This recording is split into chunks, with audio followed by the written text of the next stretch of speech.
మదనపల్లి పట్టణం 20వ వార్డులో పండుగ వాతావరణంలో టీడీపీ జెండా ఆవిష్కరణ చేసిన ఎమ్మెల్యే షాజహాన్ బాషా. మదనపల్లి పట్టణంలోని 20వ వార్డు నందు పండుగ వాతావరణం మధ్య మంచి ప్రభుత్వం కార్యక్రమం నిర్వహించిన కౌన్సిలర్ పచ్చిపాల తులసి, టీడీపీ సీనియర్ నాయకులు పచ్చిపాల రామకృష్ణ ఆచారి ఆధ్వర్యంలో జరిగిన ఈ కార్యక్రమానికి ఎమ్మెల్యే షాజహాన్ బాషా, టీడీపీ రాష్ట్ర కార్యదర్శి మరియు మదనపల్లి నియోజకవర్గం పరిశీలకులు గాజుల శివరాం ప్రతాప్ హాజరయ్యారు. ప్రతి ఇంటికి వెళ్లి అమలు చేస్తున్న సూపర్ 6 పథకాలను ప్రజలకు వివరించి స్టిక్కర్లను అంటించారు.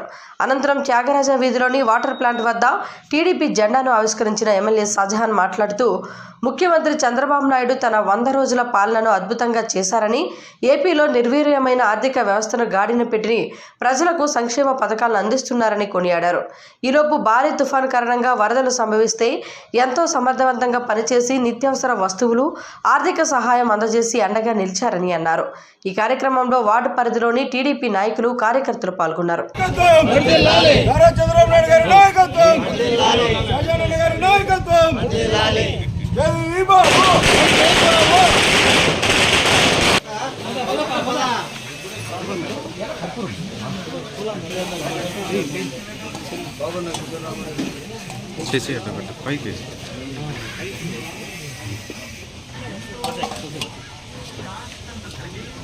చంద్రబాబు నాయుడు గారి తెలుగుదేశం, షాన్ గారి నాయకత్వం, గారి నాయకత్వం, చంద్రబాబు నాయుడు గారి నాయకత్వం, గట్టిగా చెప్పాను.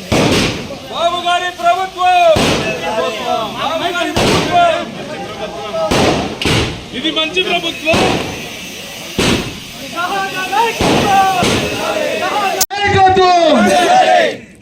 అన్నకి మైక్. పవన్ కళ్యాణ్ గారి నాయకత్వం, షాన్ గారి నాయకత్వం, ఇది మంచి ప్రభుత్వం, ఇది మంచి ప్రభుత్వం, ఇది మంచి ప్రభుత్వం, ఇది మంచి ప్రభుత్వం, ఇది మంచి ప్రభుత్వం. జై తెలుగుదేశం. మీరు ఎప్పుడు ఈ వార్డుకి తెలుగుదేశం పార్టీకి ఆదరిస్తూ వచ్చారు. మా పైన బాధ్యత ఉంది. ఈ వార్డులో ఎన్ని రోడ్లు కావాలా, ఎన్ని కాలువలు కావాలా, తప్పకుండా 1 సంవత్సరం లోపలనే పూర్తి స్థాయిగా ఈ వార్డుకి కావాల్సినంత అవసరాలన్నీ ఇస్తామని చెప్పి, ఎందుకంటే ఇక్కడ ఏకైక కౌన్సిలర్ ఆ రోజు గట్టిగా నిలబడి అరాచక ప్రభుత్వానికి ఎదురు తిరిగి ఆ రోజు కౌన్సిలర్గా గెలిచిన రామకృష్ణన్న, తులసమ్మకు ప్రత్యేక ధన్యవాదాలు. మీరు పార్టీ కోసం నిలిచారు, పార్టీ మీ వెంట ఉంది. తప్పకుండా మీకు కూడా ప్రత్యేక స్థానం కల్పిస్తుంది పార్టీ అని చెప్పి తెలియజేస్తున్నాము. ఇదే కాకుండా ఈరోజు 100 రోజులు కంప్లీట్ చేసిన ప్రభుత్వం ఒక్కసారిగా ఎన్ని ఒడిదుడుకులు వస్తే కూడా ముందు నిలబడి రాష్ట్ర ముఖ్యమంత్రి పెద్దలు చంద్రబాబు నాయుడు గారు ప్రజల వెంట ఉన్నారు. మీకు తెలుసో లేదో, రాష్ట్రం ఆర్థికంగా ఐపీ స్టేజ్కి తెచ్చిపెట్టిన చరిత్ర జగన్మోహన్ రెడ్డి గారిది. రాష్ట్రం ఆర్థికంగా సర్వస్వం జీరో చేసిన చరిత్ర జగన్మోహన్ రెడ్డి గారిది.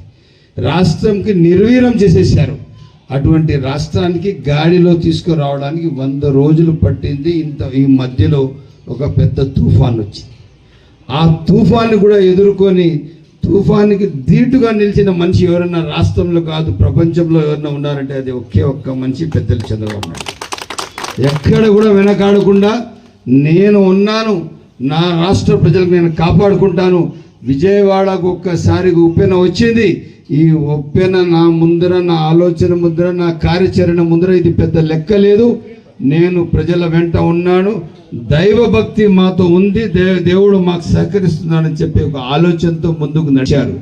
ఇదే కాకుండా ఈరోజు మీకు తెలియజేస్తున్నాను రాదమ్మ, ఈరోజు బాగలేదు, రాష్ట్రాలు కష్టాల్లో ఉన్నారు చాలామంది. రమ్మ పులమ్మ, ఈరోజు మీకు తెలుసో లేదో, మైనారిటీలకు గత 20 సంవత్సరాల్లో ఎవరు చేయని విధంగా మోసం చేసిన ప్రభుత్వం ఏదన్నా ఉందంటే అది వైఎస్ఆర్సీపీ ప్రభుత్వం. ముస్లిం మైనారిటీలకు తీరని నష్టం చేసిన ప్రభుత్వం ఉందంటే ఈ వైఎస్ఆర్సీపీ ప్రభుత్వం. మీకు తెలుసో లేదో, 5 సంవత్సరాల్లో ఒక 2000 కోట్లు కూడా మీరు బడ్జెట్లో డబ్బులు ఇచ్చిన చరిత్ర జగన్మోహన్ రెడ్డిది. ఈ minority minister just for fun ఉన్నాడు, ఊరికే తమాష కోసం ఉన్నాడు. ఆ మినిస్టర్కి ఏమాత్రం అర్హత లేదు. మినిస్టర్ వితౌట్ పోర్ట్ఫోలియో అంటే ఆ రోజు ఉన్న మైనార్టీ మినిస్ట్రీ. ఈరోజు దానికి ఫండ్స్ లేవు, దానికి పూర్తి నిర్వీర్యం చేశారు. ఇది కాకుండా ముస్లిం మైనార్టీల వఫ్ ఆస్తులు దాదాపు 5,000 కోట్ల ఆస్తులు తినేసిన చరిత్ర వైఎస్ జగన్మోహన్ రెడ్డిది. ముస్లిం మైనారిటీలకు బడ్జెట్ ఇవ్వకుండా తీరని నష్టం చేసిన చరిత్ర వైఎస్ జగన్మోహన్ రెడ్డిది. అబ్దుల్ సలాం వాళ్ళు చేసిన అరాచకానికి తట్టుకోలేక రైల్వే ట్రాక్ మీద అతని భార్య అతని పిల్లలు ఎక్కడన్నా తప్పుతారేమో చెప్పి చేతులు కాళ్ళు కట్టేసి ఆత్మహత్య చేసుకొని మీరు మైనారిటీలకు చేసిన మోసానికి ఇది మీకు ఒక సవాల్గా మీకు ఒక మెసేజ్గా ఇచ్చిన చరిత్ర అబ్దుల్ సలాంది. పలంనేరులో మిస్బా అని ఒక పాప, ఆ పాపకు వైఎస్ఆర్సిపి నాయకులు చేసిన అవమానానికి ముస్లిం మైనారిటీలకు చెందిన మిస్బా పాప బలి అయిపోయింది. తల్లిదండ్రులకు జరుగుతున్న అవమానాన్ని తట్టుకోలేక ఇంకా నేను బతికినంత కాలం మా తల్లిదండ్రుల పైన అరాచకాలు జరుగుతూనే ఉంటాయి, అటువంటి సందర్భంలో నేను బతికి నా తల్లిదండ్రులకు అవమానం చేసే బదులు నేను చచ్చిపోతే మేలు కదా అని చెప్పి ఆత్మహత్య చేసుకున్న చరిత్ర జగన్మోహన్ రెడ్డి గారిది, వైఎస్ఆర్ పార్టీది. ఒక్కసారి కూడా అబ్దుల్ సలాం ఇంటికి వెళ్ళలేదు, మిస్బా ఇంటికి వెళ్ళలేదు జగన్మోహన్ రెడ్డి గారు. ఈరోజు ఏదో పెద్ద నేను మైనార్టీల పక్షపాతి అని చెప్తారు. నేను ఒక్క మాట చెప్తున్నాను, గత 20 సంవత్సరాలు ఏ ముఖ్యమంత్రి తీరని అన్యాయం మోసం ఎవరైనా చేశారు ముస్లిం మైనార్టీల కోసం అంటే అది వైఎస్ జగన్మోహన్ రెడ్డి గారిని తెలియజేస్తున్నాను. ఈరోజు మీకు చెప్తున్నా, ముస్లిం మైనార్టీలు కానీ ఈ వాడ ప్రజలు కానీ మీ అందరి కోసం తెలుగుదేశం పార్టీ మీ వెంట ఉంది. మీ ఏ సమస్య ఉన్నా కూడా నేను మీతో ఉన్నాను. నిరంతరం మీరు ఏ టైంలో వస్తే నేను అందుబాటులో ఉన్నాను. తప్పకుండా సకాలంలో సమస్యలు పరిష్కారం పెట్టి మదనపల్లి కాన్స్టిట్యున్సీ అభివృద్ధి దిశలో తీసుకువెళ్తామని చెప్పి సవినయంగా తెలియజేస్తూ ఇంత పెద్ద ఎత్తున విచ్చేసిన తెలుగుదేశం పార్టీ కార్యకర్తలు, అదేవిధంగా ఈ వార్డు ప్రజలకు మీరు పలికిన స్వాగతానికి, మీరు చూపిన ప్రేమకు నేను జీవితాంతం మీకు రుణపడి ఉన్నానని చెప్పి తెలియజేస్తూ సెలవు తీసుకుంటున్నాను.